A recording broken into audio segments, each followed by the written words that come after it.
Uh, so I made a calendar this time. Some of you wanted to have more clear dates, so I tried to do something about that. So if you go to the schedule on the Nord website, you'll see that this room is booked every single day. That's just a scheduling issue for them to be, for me to be able to be flexible, because there's this course is not gonna run just one block or just one the normal length. It's gonna run all the way to December.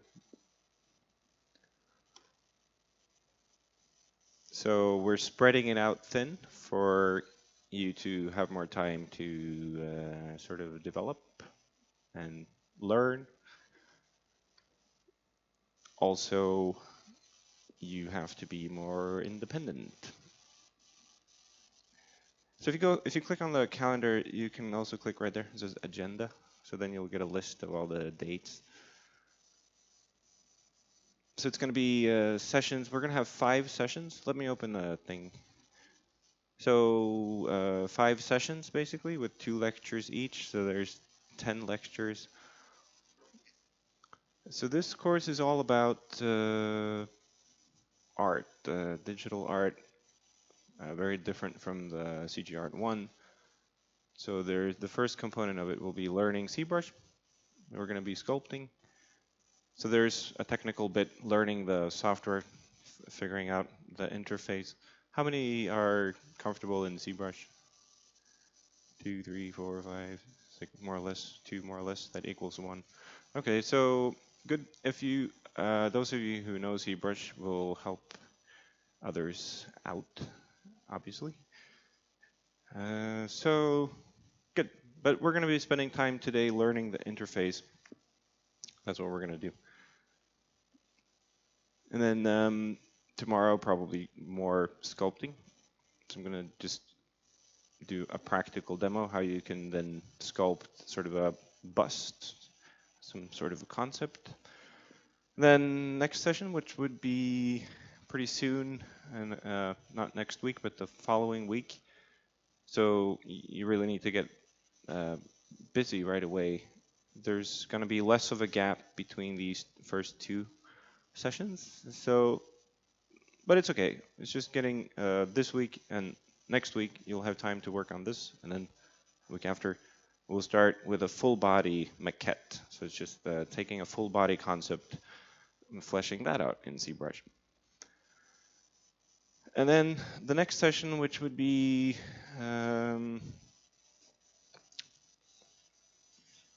session 3. Session 3 in October. And there's Andre. Enter. In October, session 3, you will then, this will be more technical.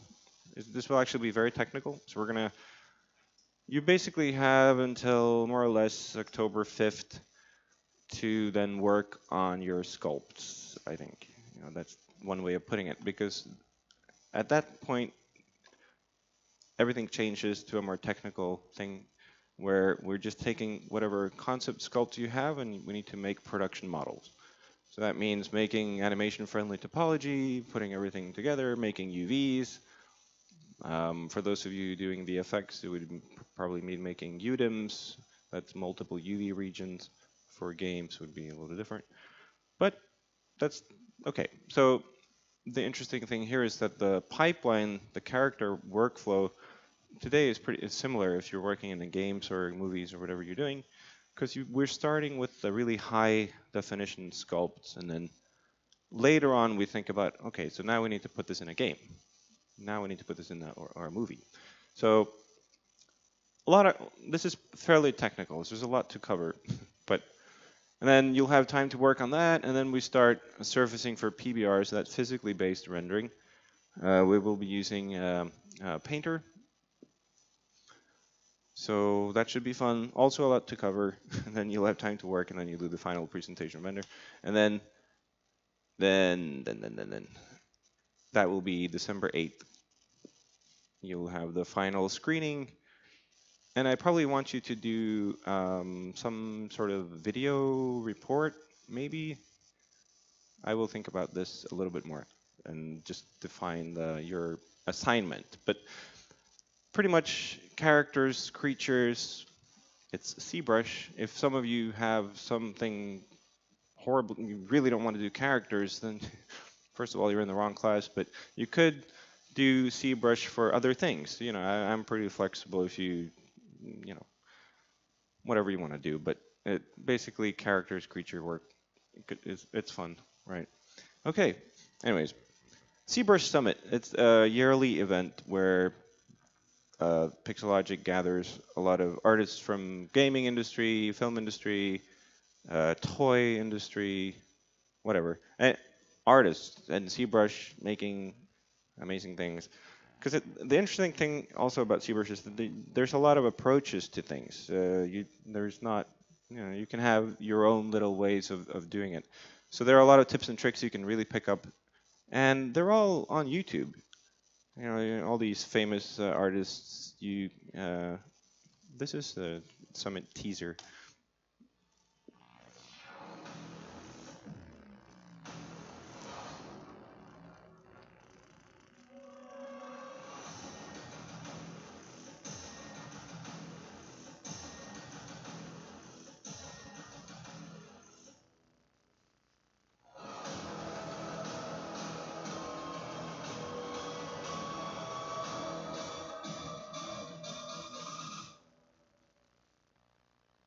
Yeah, so that's soon. They seem to be throwing more money at these things now. They're doing pretty good, I think. But it's fun. It's very, very inspirational. Live streaming. So maybe we can make an event of it. You know, like you're saying, sort of off schedule, have some fun. That would be something. And they do. How many have seen it? Has anyone seen it before? Louis and Julian. All right, cool. So it's inspiring. So they have like a sculpt off usually, like a competition at the beginning. Maybe we could do our own sculpt off thing or something. Or have Jessica do a shout out to Norway or something. Yeah. Anyways. Yeah. We know a lot of people there, and one of our friends, Jessica Johnson at Blizzard, she usually does the commentating. She's like a sports commentator, commentating live for the ZBrush sculpt off sessions. So it's fun.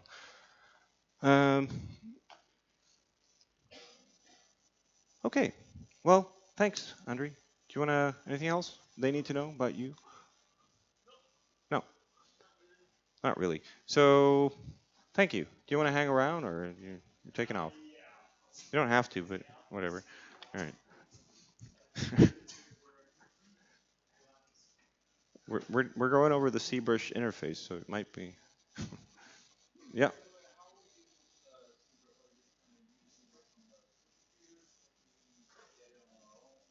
No, you'll have access to the labs. So if you have your own computer, that's fine. But if you don't, you have to make use of the lab times. So there's in the schedule, you can go on Nord's schedule thing and search for CGArt2, and you'll see the times.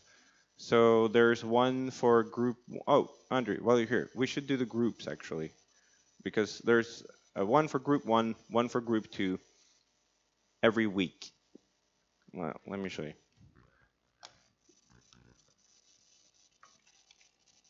So not all of those choice. No, thank you. Not all of those, or Nord. Does that work? Yeah. Not all of those will be with a TA. Some of them will. So like I said, you have to be fairly independent because we're stretching this course over the whole semester. Sorry. Here, there.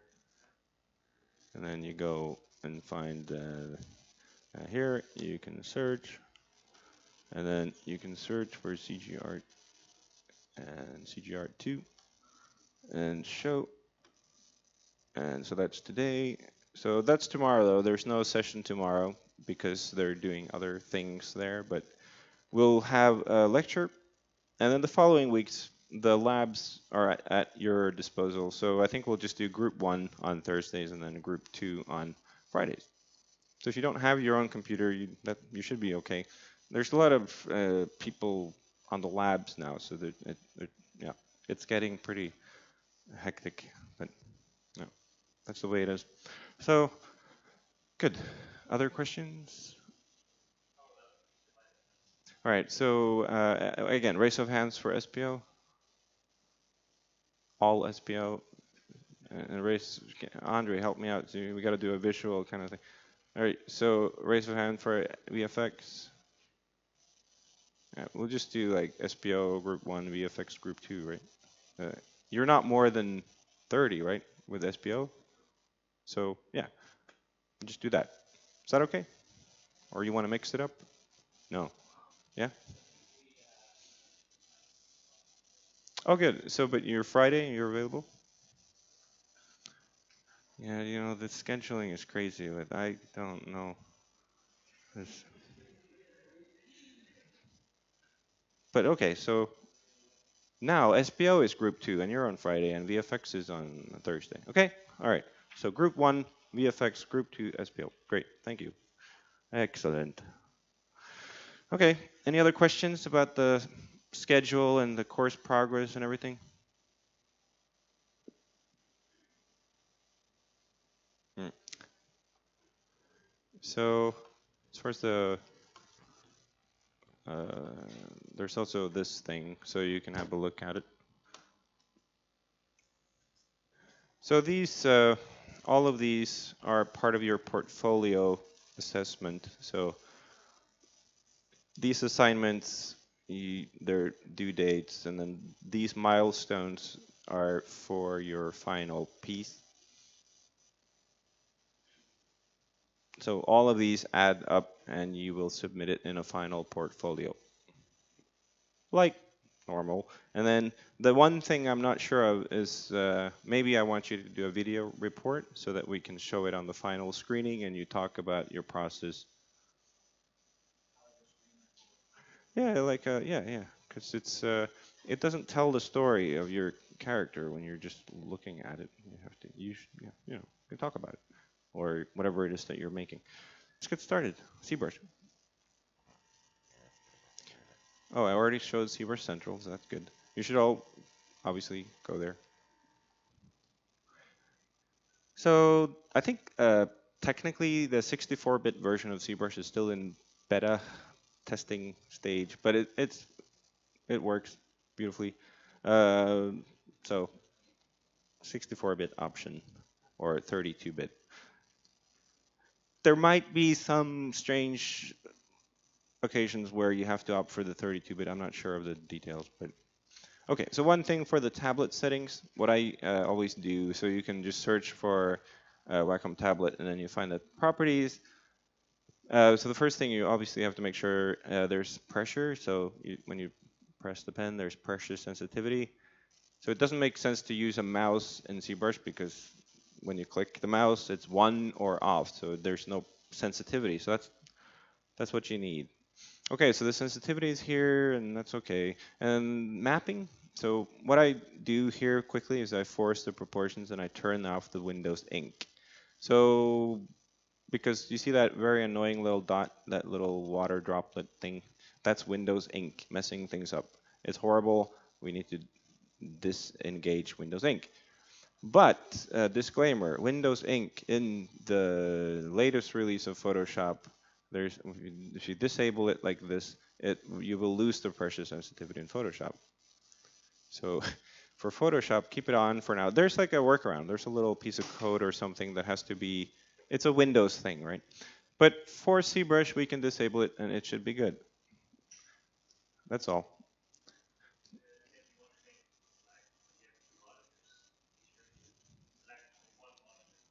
Yeah, there's also that. There's I think, at least on my tablet, there's a button you can press and it does it.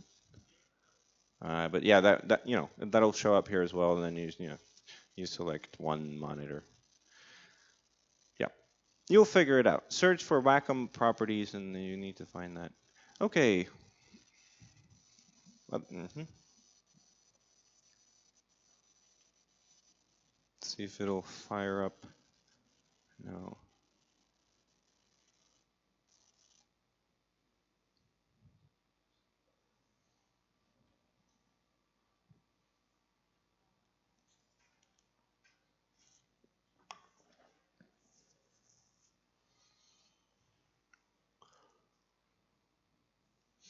This isn't too promising.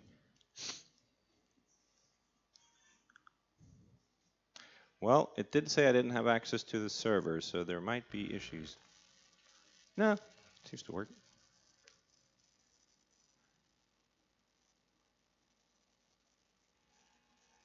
Yeah, okay.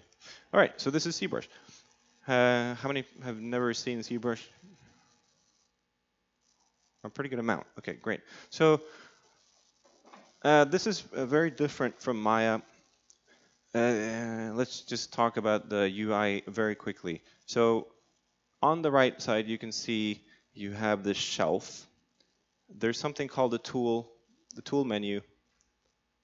You actually have the tool menu also here. So what's going on? Why is it there and why is it there? Well, these shelves, you also have a shelf over here, and you also have a shelf down there. So you can actually dock things to the shelf. So there's all sorts of ways you can configure your user interface and be crazy with it.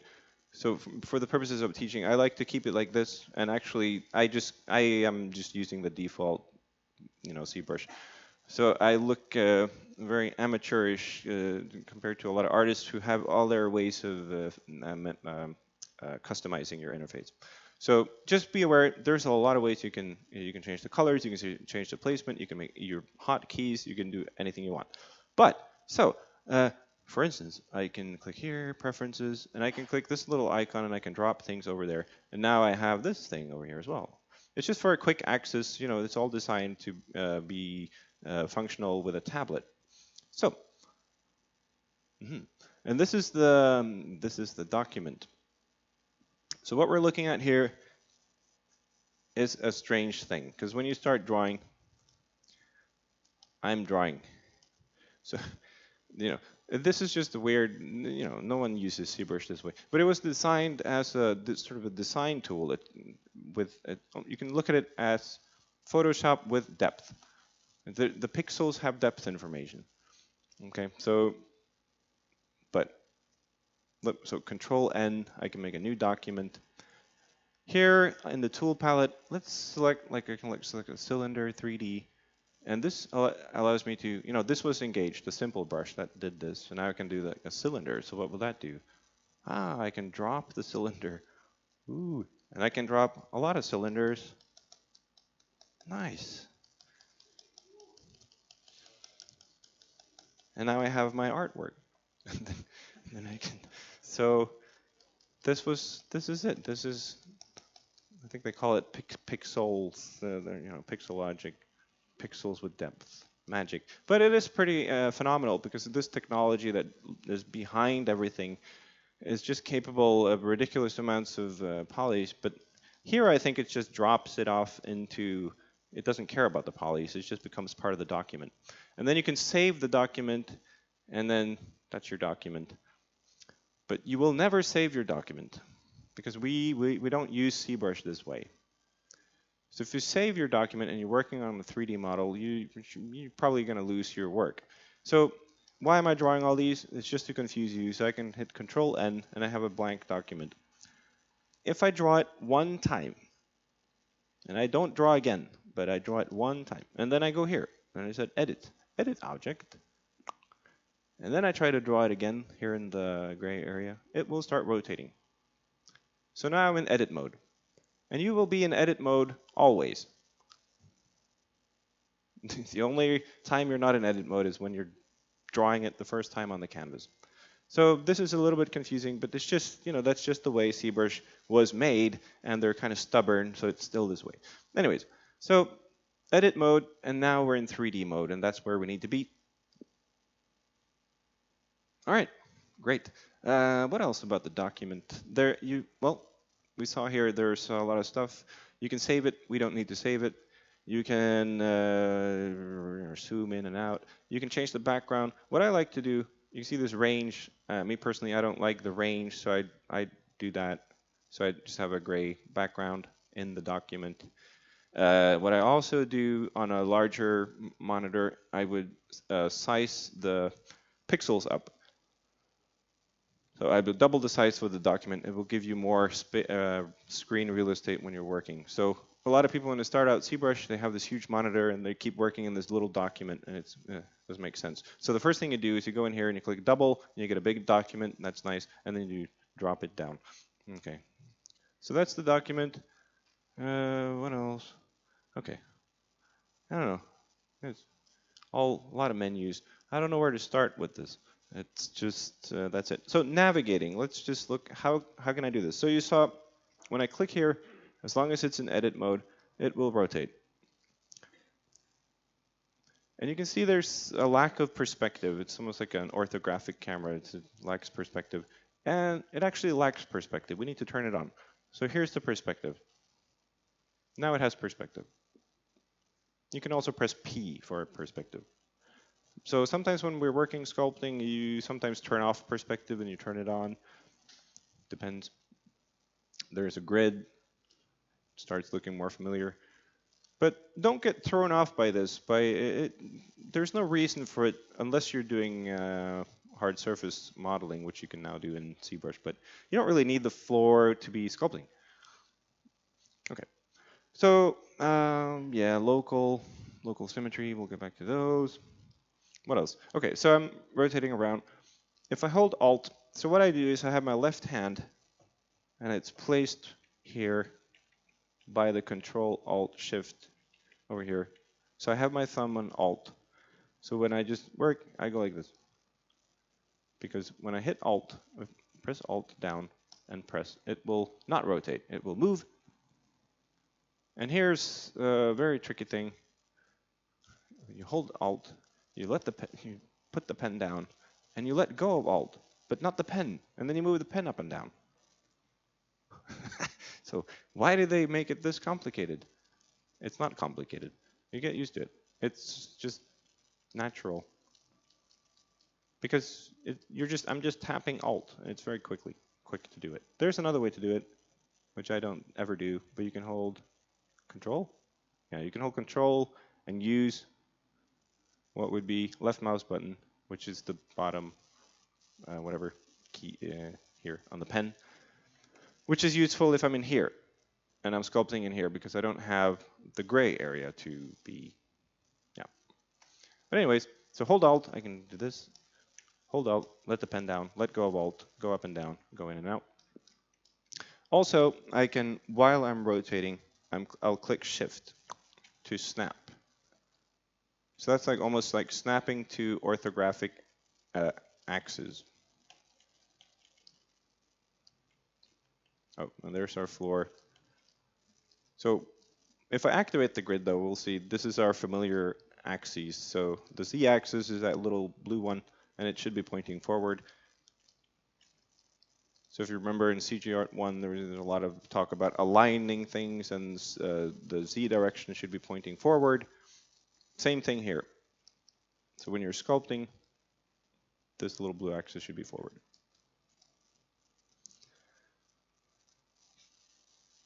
Yep, so that's navigating.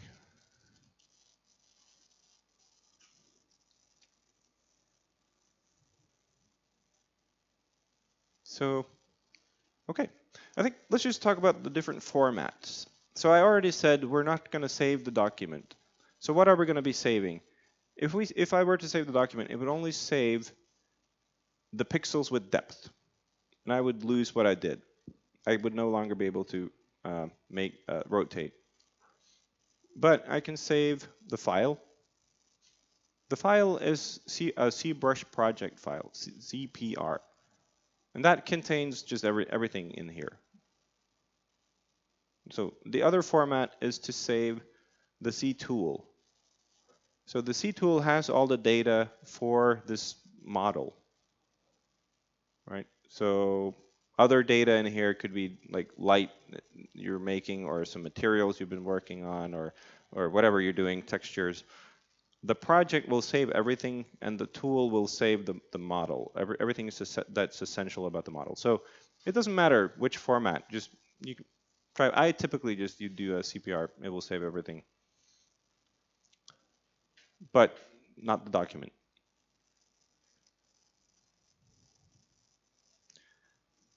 Those are the formats. Let me try to save it. I didn't have the server here. Well, it didn't give me access for some reason.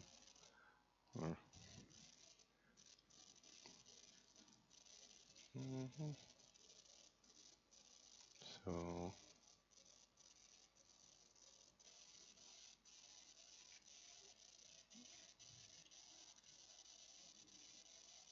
what's today again?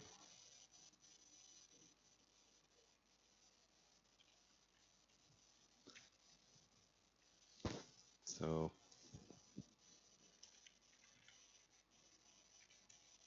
now that's saved as a CPR. Yeah. And a quick way to reset ZBrush is to go up here to Preferences, and then you can initialize ZBrush. This will fully initialize, yes. So now we're back to blank. So I have to do this thing again. That's all I do. And then open, file open, CPR, ZBrush project, open, and we're back. Oh, no, yeah. So one thing to note is the undo history. So if you're working on especially very large sculpts, this will be ridiculously large file sizes, and you don't really need it. If you save iterations, you can always go back. Just like always, you should be saving it iteratively. So yeah, I typically turn that off. Undo history, don't need that.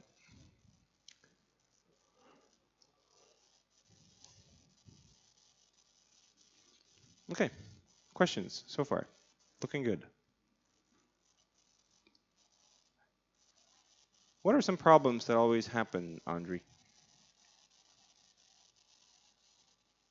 There's all these things that always occurs when you start out in ZBrush.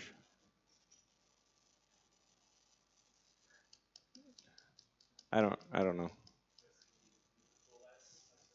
Oh, right, yeah, that's one. So if I'm here, yeah, right. So if I hit, what Control S? Is that, no, it's Shift S. Yeah, Shift S. So Shift S, what happened? Nothing happened. But then I start doing things, and there's like a glued on copy of my model, and it's horrible. And I go, oh no, it bugged out, and I have to restart, you would think. But I can do it again. And I can make an artwork. So now I'm back to the 2.5 strange thing, making art. But it's just dropping it to the pixels. That's what it's doing. And it's actually a nice little feature, but it's annoyingly placed on Shift S, which you always will hit all the time. So what you do then is just you hit Control N. That's actually to make a new document. Because if I hit new document, it will clear the document, but it won't remove the object left in edit mode. So you just hit Control N, and that will take care of the problem. Yeah, that's one thing that always, literally always happens. But it's a nice feature because it's for look debbing, and if you want to show your work, so if you say I'm working on a character and I'm dropping it here and I'm showing the various angles of it, and someone comes by, like an art director or your friends, to check out your amazing work, then you have all the different views right there. Right, just quick and easy. But yeah, okay. Great, so subdivision levels. So in CGArt1, we spend a lot of time subdividing, so you're very aware of creasing edges, the way subdivision works, and it's literally exactly the same thing that happens here as when you hit smooth in Maya. Exactly the same. So it quadruples the poly count, and it introduces that curvature, adhering to the creasing edges and everything. Now, one thing to note. So, oh, I have to make this 3D. You typically wouldn't have to worry about that. That's just, yeah, it's just because I made it from this little ZBrush primitive, and then you have to make 3D. Don't worry about that. You never have to do that. Unless You just did what I did. So anyways, so typically under geometry, you will find divide. This is the same as smooth in Maya. So when I divide it, well, if I hover over here, you'll see the polys, 5, 12, and I hit divide, it will quadruple, la la la, going forward. So it's the same thing, and as long as smooth is on, it will introduce the smoothing as well. If not, it will just quadruple the poly without the continuity effect, right? Which you can also do with the smooth if you wanted to in Maya. Anyways, so you divide it, and you also have like an indication up here.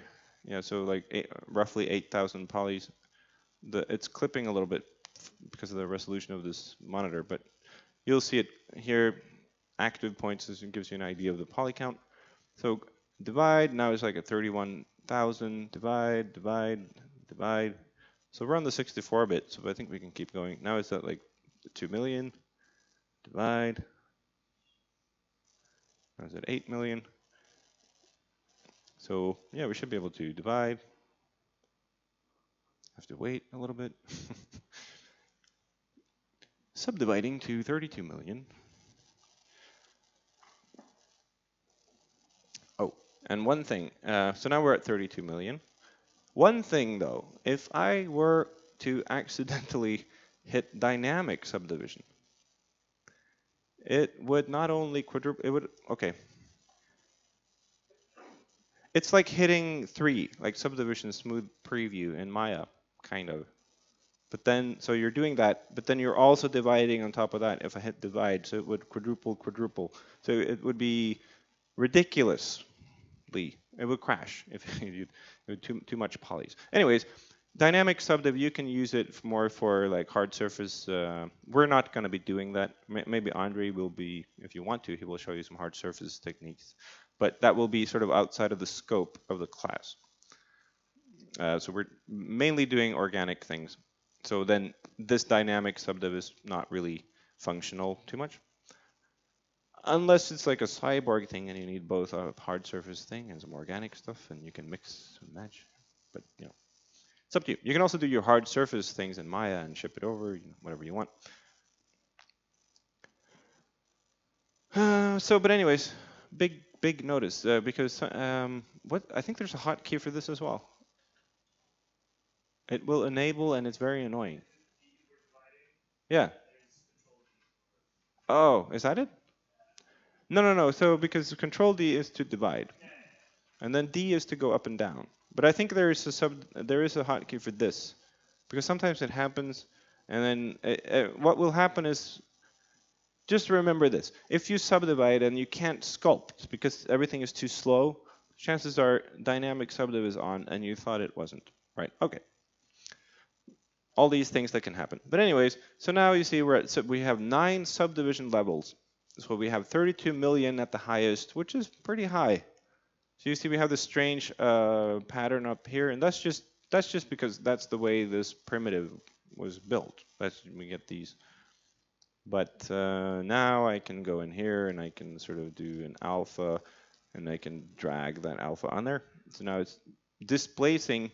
That's not a texture. That's actually polys being displaced. So it's just ridiculously fast. It's really pretty amazing because you don't really have to be in a crazy spec'd out computer even. Well, you should have the 64-bit and then we can do 32 million. But so all these are displacing. These are millions and millions of polys being displaced. That's actual geometry. Amazing. It's not a bump map. It's geometry. Isn't that amazing? Yes, it's amazing. So rewind 20 years, and we would have had like a plot. And, yeah, whatever. Yeah, it's amazing. So anyways, so a stroke. So this I'm using alphas to displace it. Yay. Anyways, so this would be more of the tertiary detailing stage. So we're getting ahead of ourselves. So this is not all what ZBrush is about. Obviously, it's great to have the opportunity to go in and do this tertiary detailing at this level, but it's not what ZBrush is about. it's not the main thing that makes ZBrush stand out today. What is the main thing? I'll tell you soon. There's a very interesting feature that's pretty unique to ZBrush for concept sculpting. So anyways, so we have all these levels. At the highest level, we have 13 million polys. And then why do we have all these levels? Can't I just delete them? What do I do? If I were to just smooth in Maya to a ridiculous amount, I couldn't, that would be my mesh. And then I would bake it down probably as a normal map or a bump map or something. But here I can keep working. So I can go back and forth in the subdivision levels. Then you can press Shift D. Then I will go down. Eventually. It takes a little while for it to think because it's a ridiculous amount of polys.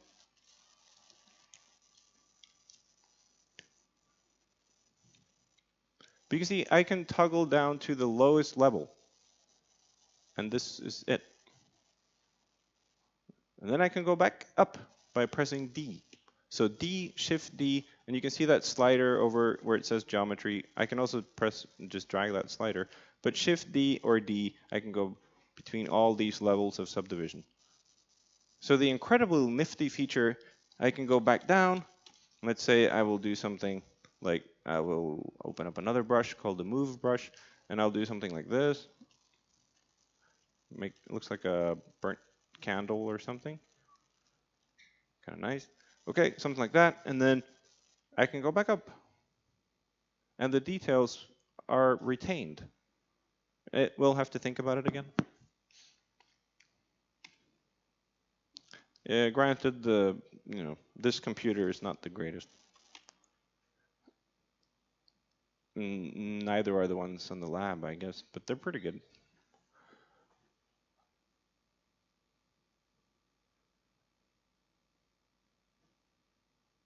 Yeah, that was surprisingly challenging for it, it seemed. Anyways, so that's pretty powerful. Yeah. So we have to get, this is all confusing. But all these subdivision levels, you can have various levels of detail, and at any point you can go back and forth, and I can keep working on the primary stage or any one of these levels, which is pretty amazing.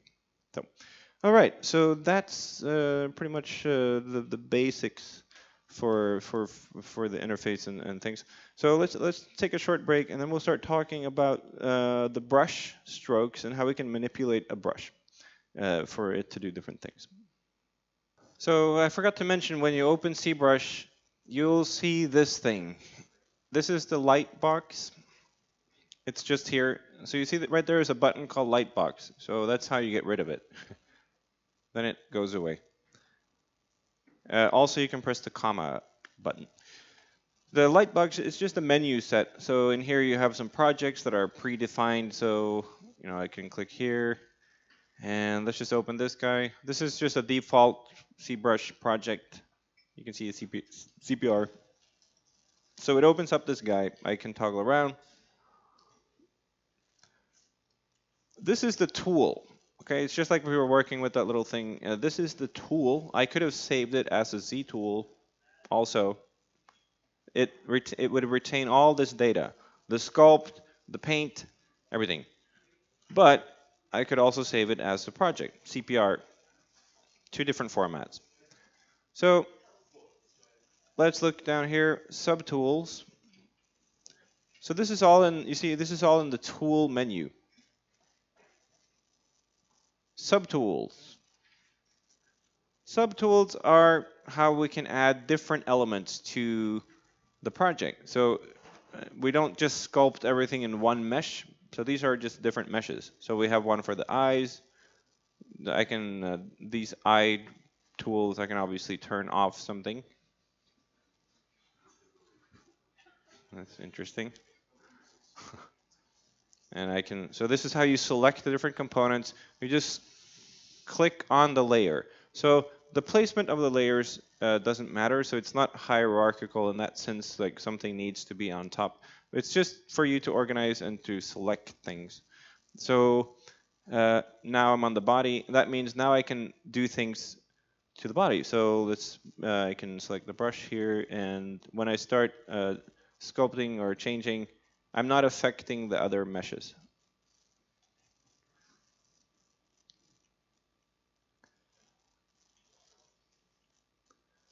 So now I'm using the move brush, which is nice.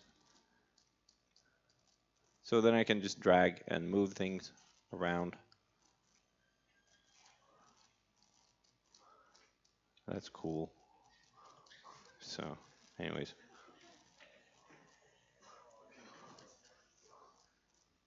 And there's a lot of cool brushes. Inflate will inflate things like a balloon. So I like him better now. It's kind of nice. Yeah, how did you know? This is it. And then I can smooth them down. Anyways, so that's how you select different tools, subtools. So it's a nice, really nice model that's in here.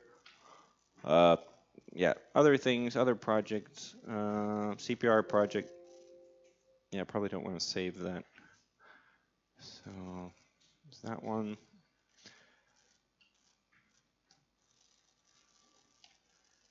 Yeah, this one is using fiber mesh also, which is a ZBrush hair system, which is pretty intuitive. It's very unlike some hair simulation systems like in Maya or something. Here you can actually apply the fibers and you can sculpt pretty much on the fibers. There are these grooming brushes. So you can actually toss the hair around, which is also pretty amazing.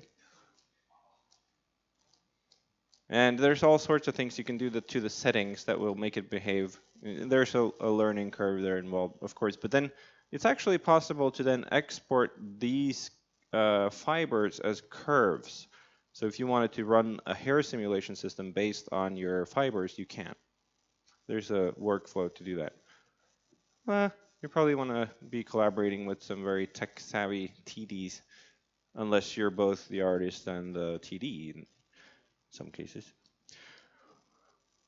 Right, so let me just initialize. I like initializing, it just gets rid of everything. Now I'm back. Okay, so that's the light box. Press there, and it goes away. Okay, so let's just start talking about the different how the brushes work.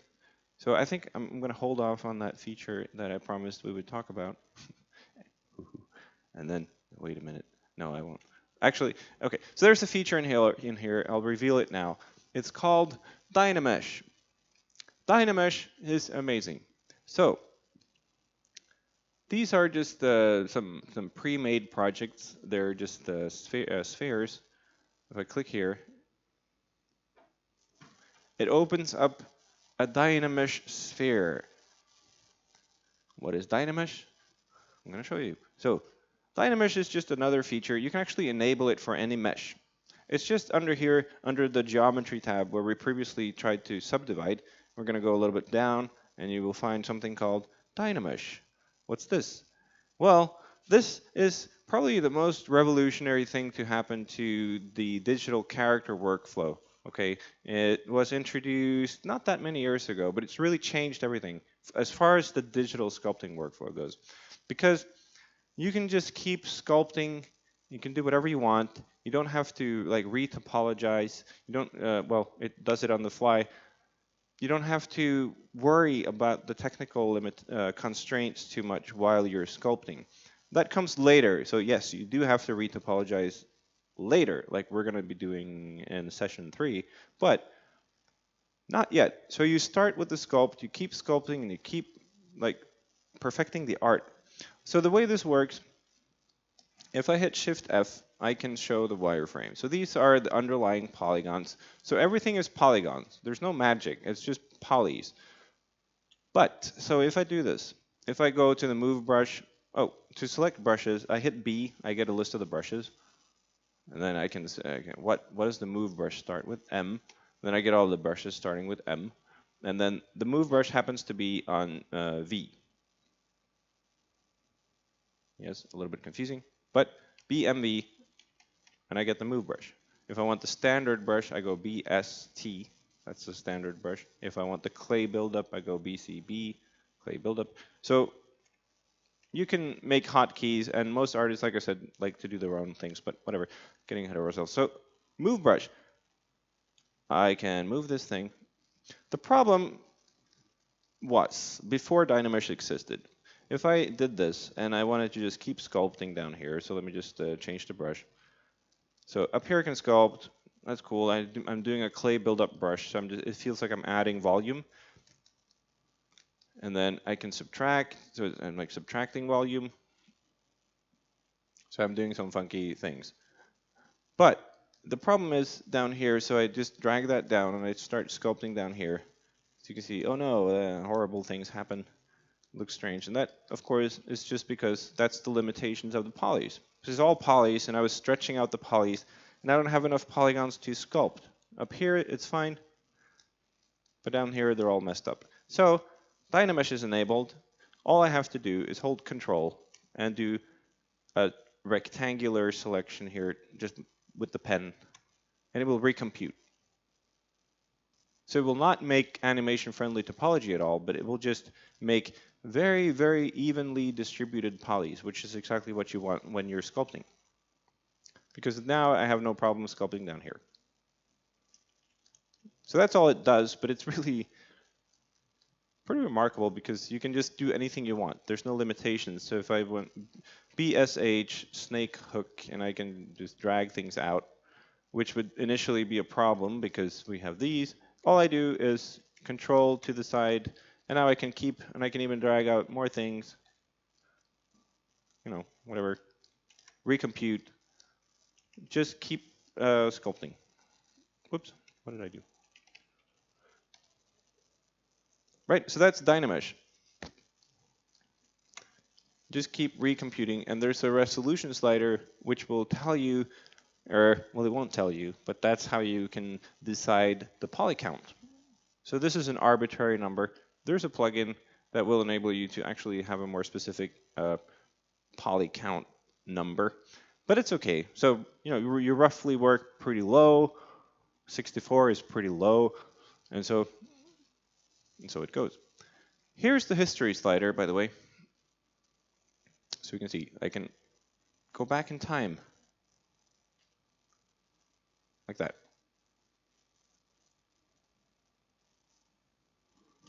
This also enables for some cool features because you can make movies of your sculpt, like a time lapse. There are some features for that up here. But anyways, so let me now just delete the history. Now it's gone. So that's Dynamesh. So we'll get back to that. But let me change the material. You can use a basic material, have a lighter color. A lot of materials. I typically use the basic material a lot, or sometimes I actually like just using the skin shader. There are different skin shaders. Yeah, not all these shaders. There are two main different materials. There are the matte caps here. The matte caps are materials that already have light information baked into them.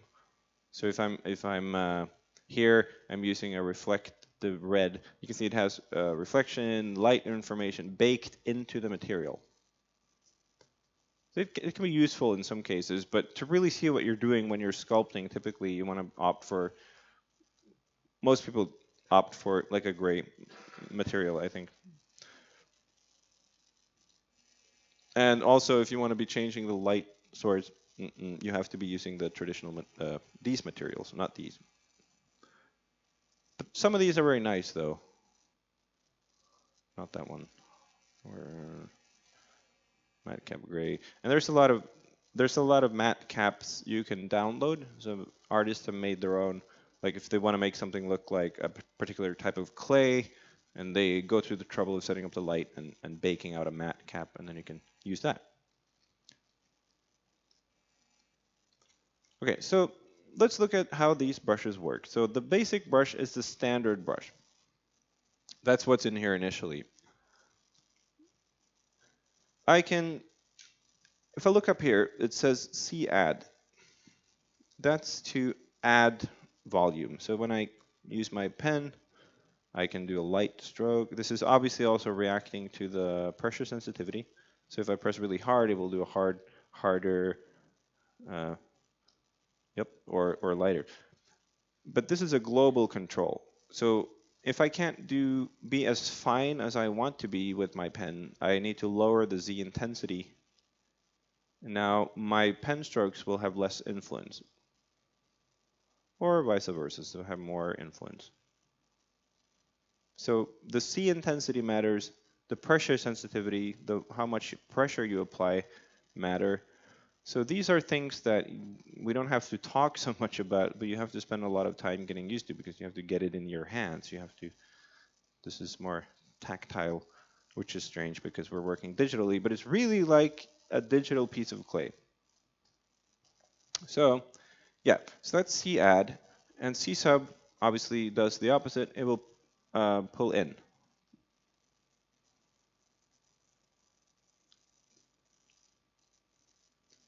So subtracting volume. But typically we can just leave it to C add and sculpt, and then if you want C sub, you would hit Alt. So again, it's designed for me to just leave my thumb at Alt for the navigation and also for the sculpting. So I'm sculpting out or pulling in, holding Alt. And then Shift, you can see what happens when I press Shift is that it actually opens up another brush. So it opens up the smooth brush. And then I can smooth.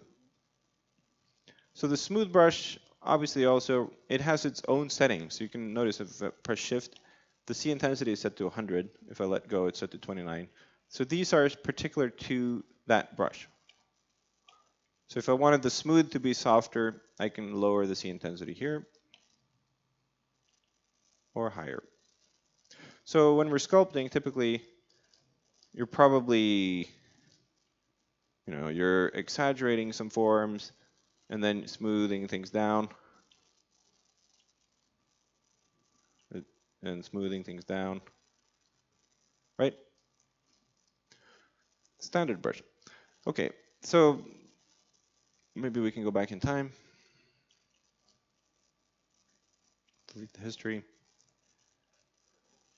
Okay, so that's pretty basic. And there's also, you can access that some hotkeys. You have a space bar that will open up this guy. So you have draw size, which is important, which is also up here.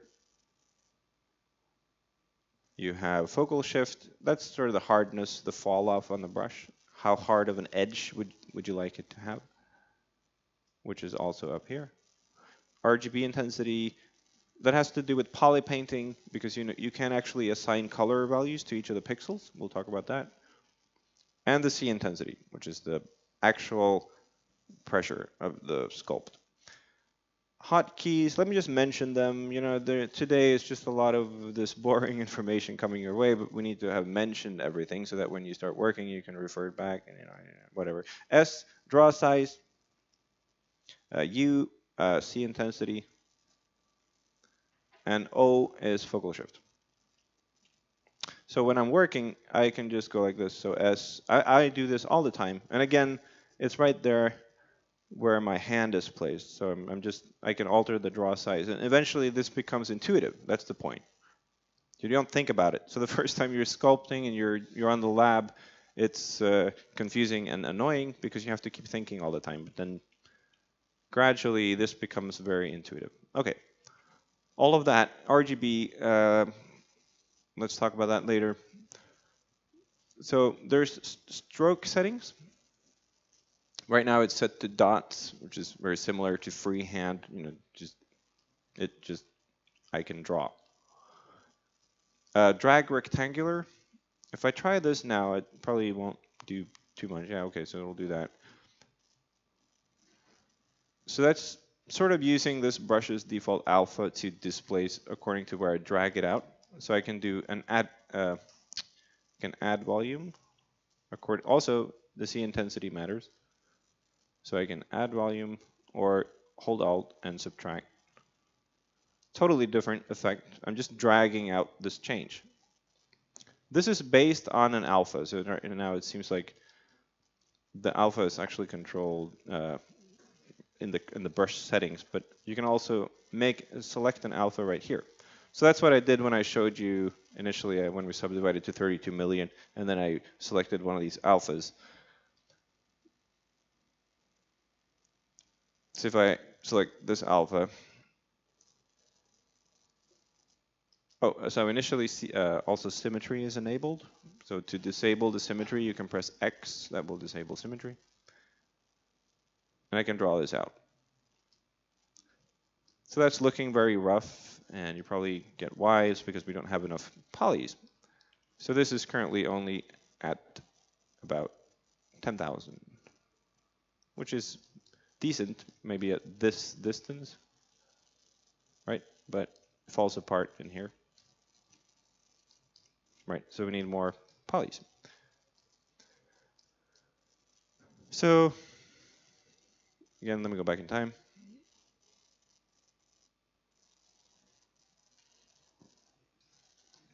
Let's try then add more polys quickly. So we don't have to click here. We can press Control D.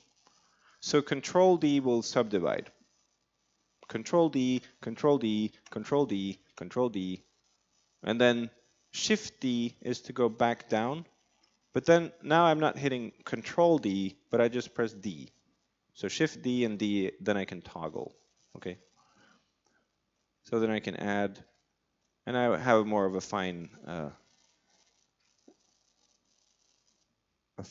effect. Looks like a cookie, something like a chocolate noise or planet.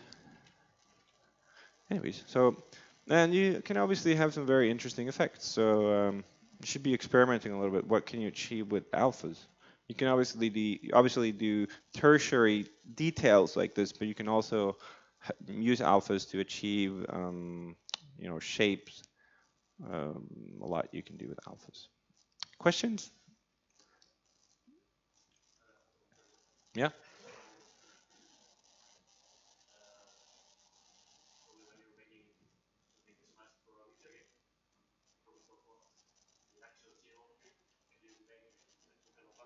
All right.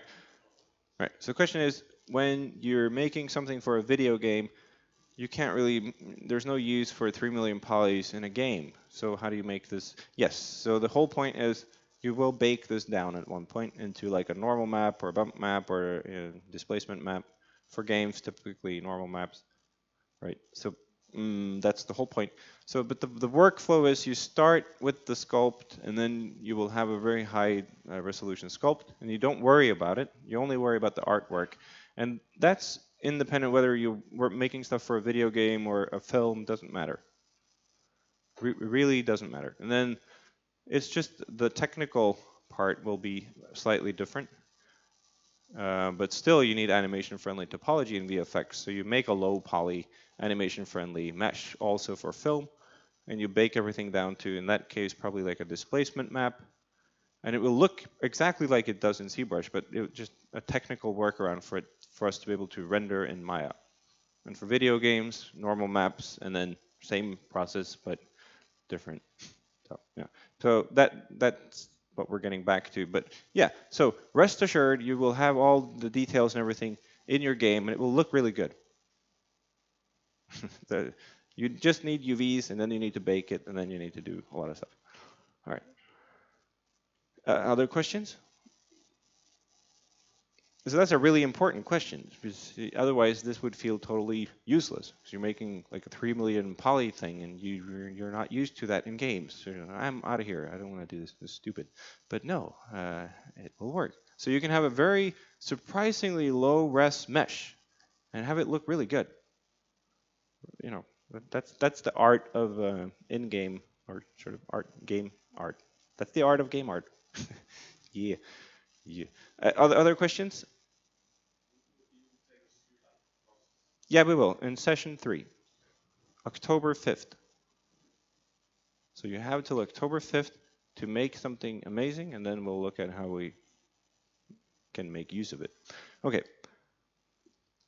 All right, so that's two different type of strokes. We have the drag rectangular. We also have the spray. Don't really use that too much, but you can spray things on like that. Lower the C intensity probably. Well, that's interesting, right? And again, that's not a texture. That's actually displacing all the polys.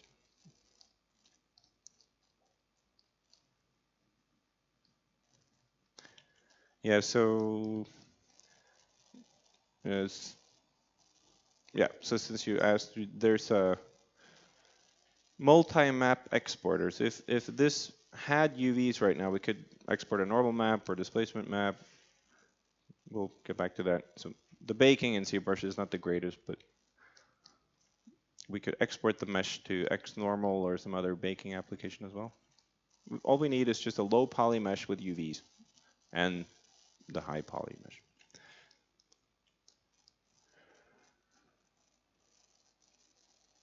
So is that confusing? You can bake down anything to anything. So if you have a really nice working mesh, you can have a high poly mesh with no UVs. It can look any way you want. If it's corresponding more or less to the contours, you can bake it down. You can have that appear on your model. Okay. So that's sort of the basic things. So you have the stroke, you have the alpha, and you can also do brush textures. I never do this.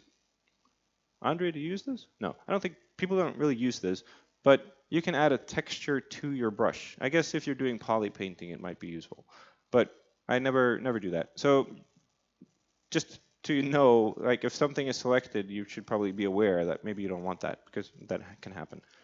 Okay. So back to the standard brush. So, oh yeah, so these are specific to each brush. If you make a change to a brush, it will still be there in that brush. And unless you, I guess there's like a reset button here. Yeah, reset all brushes. That will reset all brushes. What else? Let's go back in time. You can do it. Oh, maybe I did a lot of subdividing and things. I did it.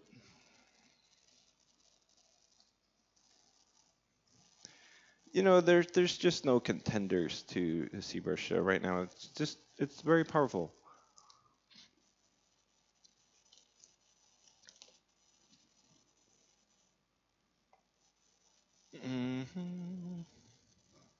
What time is it?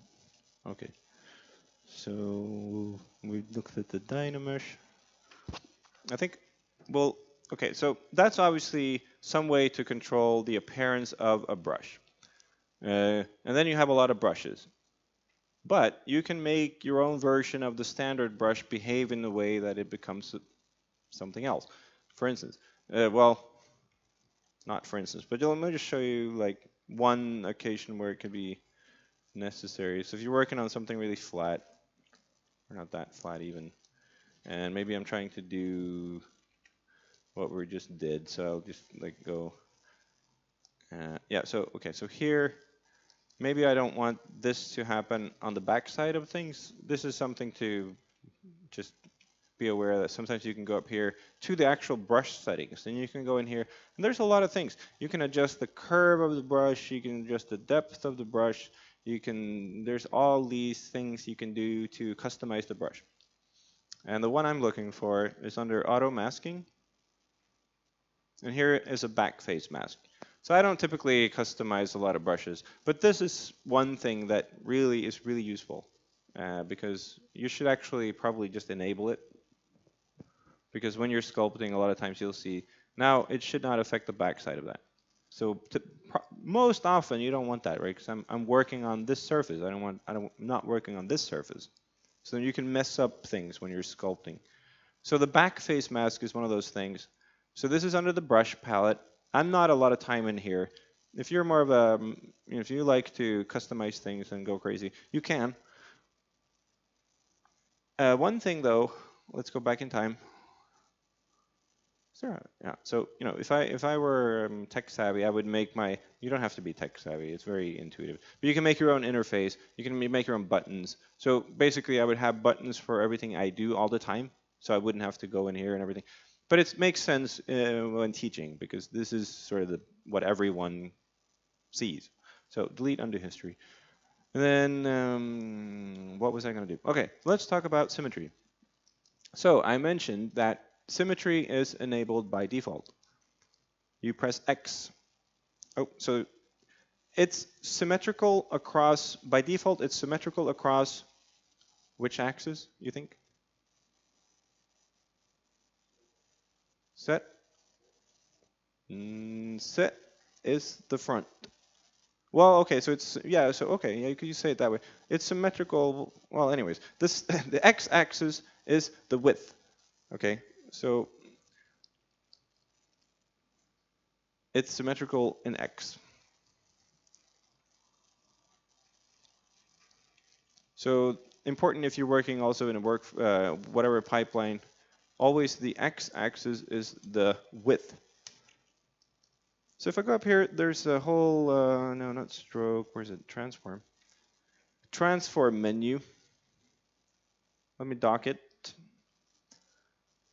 Then we have symmetry down here. So see, that's X symmetry, which is the width, which is typically what you want, because when you're sculpting, you are making a creature and making eyes and doing things, and it's across the width usually, right? So that's why it's set to that. But you can set it to Y, and now it will be symmetrical in the height. You can set it to set or Z in American. There. Or all of them, which is crazy. Let me go back in time. Okay, so but in some cases it's interesting, and also you can do radial symmetry, which is very nice.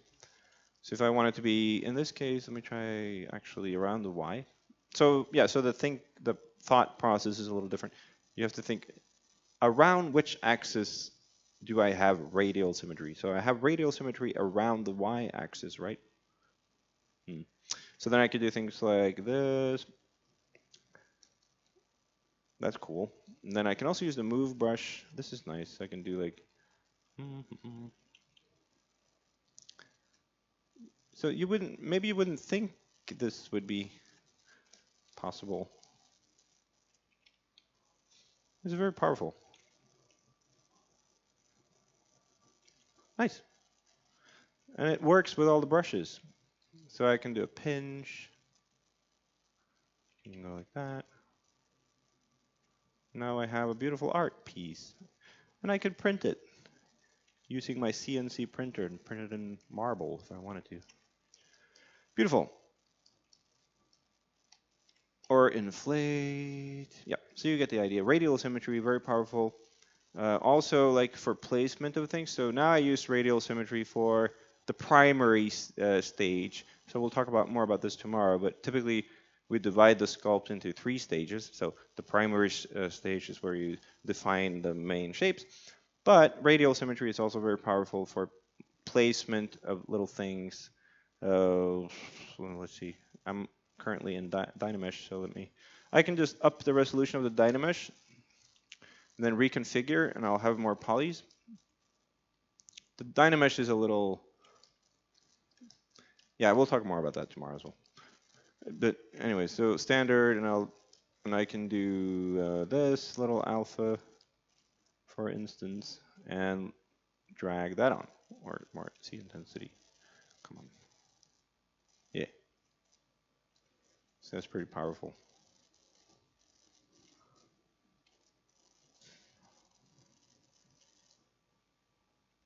And there's no lagging, it's just incredibly smooth.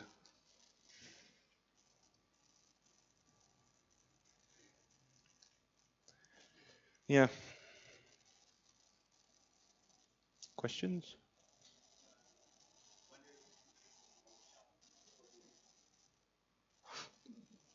So what's your question? This specific function in the shelf?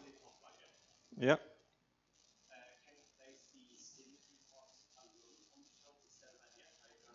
Oh, okay. Well, yeah, you could customize your own interface, like I said. So if you have this function that you always use, you would make your own menu. You would have all those functions handy. So that would be the way to do it. Otherwise, you would have to add things. Yeah, so Andre's here.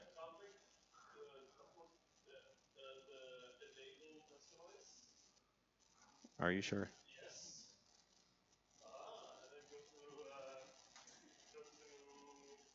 Oh no. Andre will do a session with you very soon. Yeah. Oh, cool. So it's very easy, right? It it's super easy. Yeah. Yeah. Yeah. So I know that it's easy. I never did it, but you don't have to program anything. You drag things around. It's great. Yeah. So Andre has his own thing set up, and it's great. Uh, but you will cover it with them, right? You will do it in the lab. So yeah, that's that. I'm not gonna try it. Okay. So and then what else? Use posable. That's if you have slightly asymmetrical characters, for instance. So you can actually have symmetry, even though, like, even though there's some asymmetry. Sounds illogical, but true. So what else? Mm, yeah, other questions? There was one more. Yeah. That's a good question. So typically, different artists have different preferences. So uh, some artists would have like a pre-made head or something that you save time. Start with it. I personally I like to just sculpt something with a sphere, and typically I sculpt with a sphere. But so if you watch the ZBrush Summit videos, there's a lot of different approaches to things. For the full body thing, I'll show. It's very simple. I'll show the mannequin functions.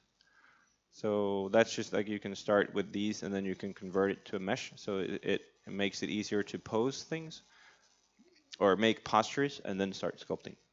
It would be the equivalent of building like an armature before you do traditional sculpting.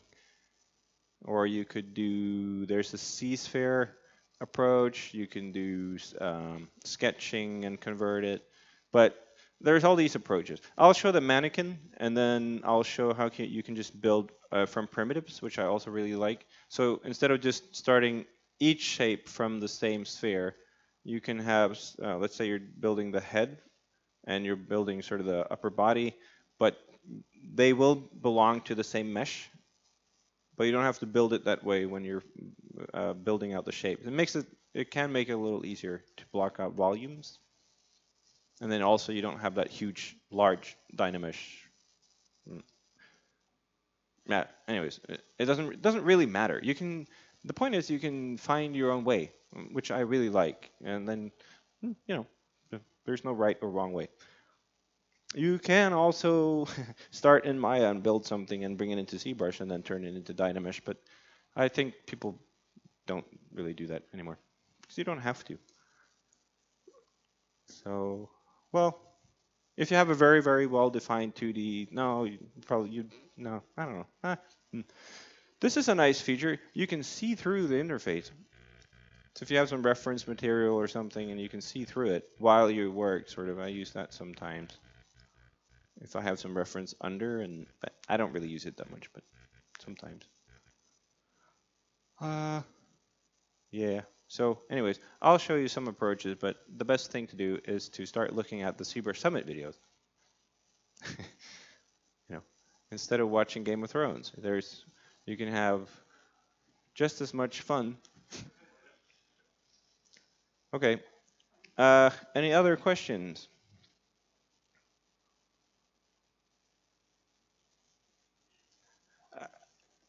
I don't know if I think that pretty much does it for the basic interface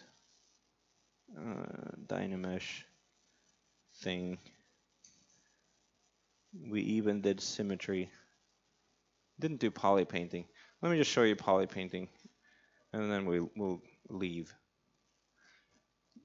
It's not that crucial now, but just so you know, RGB. So if I'm in the standard brush and I turn this off, it doesn't matter. But then RGB is typically on.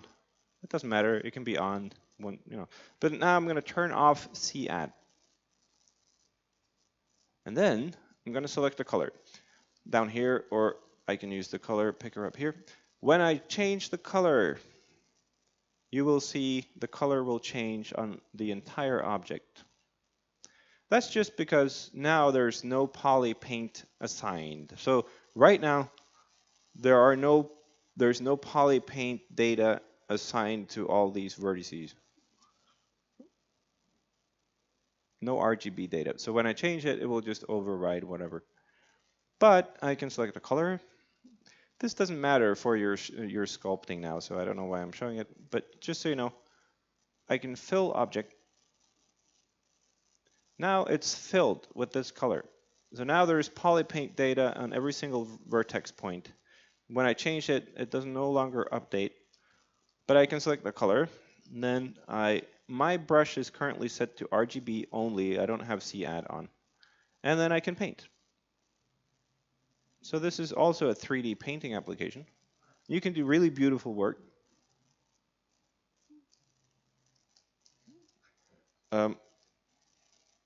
There's also actually, let me show you that, because I never take the time to show it in the beginning. But why not? Because it's pretty interesting.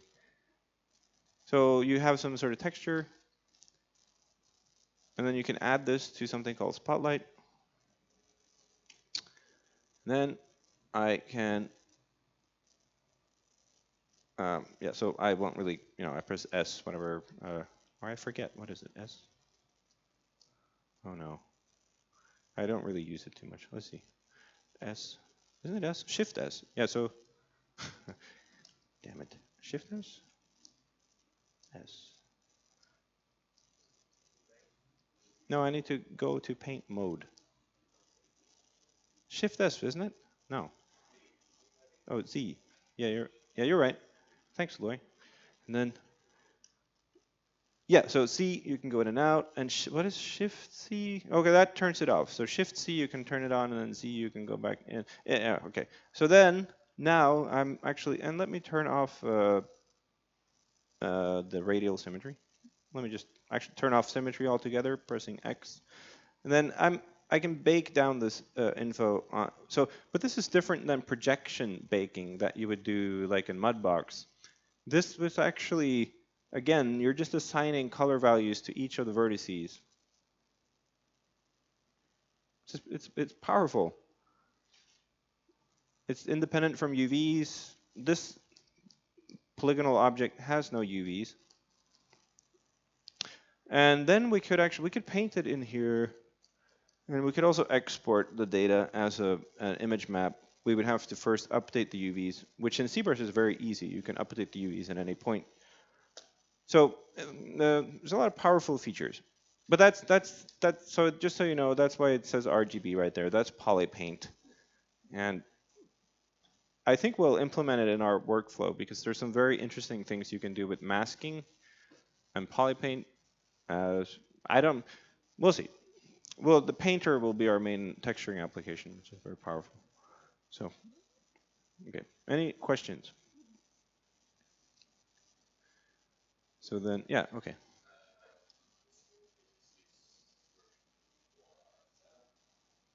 If the school PCs have 4R7 or 4R8, I don't know. Hopefully 4R8. I don't know.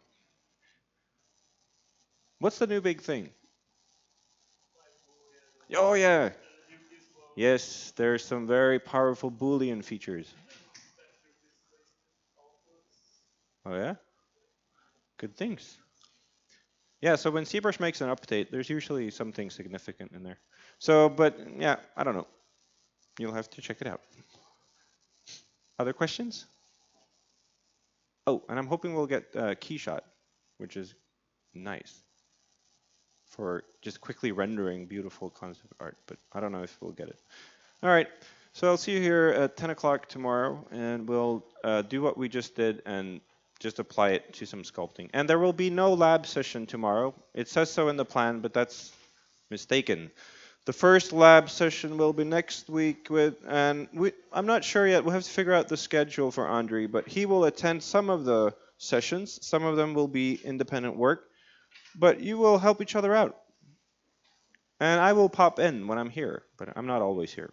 So, but thanks a lot.